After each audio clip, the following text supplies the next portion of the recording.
жарлық күй кешіп, тұрмыс тіршіліктерінің нашар болғандығы үшін балдарыңды өлтірмеңдер. Сендердің де олардың да ризығын беруші бізбіз дейді Алла тағала. Яғни сол кезде арабтар қызды намыстан өлтіретін болса, екінші бір тағы да жаман әдеті бол. Бала шағама менің тамағыма ортақ болмасын, мен оларды асырай алмаймын деп қыздарын өлтіріп тастайды дейді. Балдарын өлтіріп тастайды дейді. Ол әдет әлі бізде бар, осы біздің қоғамда бар. Осы отырған бәріміз соның куәсіміз. Көбірек баланы дүниеге алып келгіміз келмейді. Кәйтіп асыраймын, кім оқытады, оған ақшам жоқ дейді. Алла тағала кепілдік беріп тұр ғой Құран кәрімде. Сенің де, оның да ризығын біз береміз дейді Алла тағала.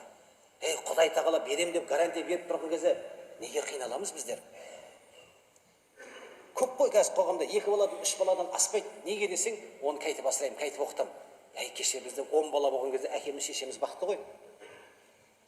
Сондықтан да ризықты беруші Алла. Күмәніңіз болса, онда Алла тағалаға айтыңыз. Менің күмәнім бар, я Алла, сен ризықты беретіңе деп айтыңыз. Мен мұсылманмын, мен Құранға күмән келтірмеймін.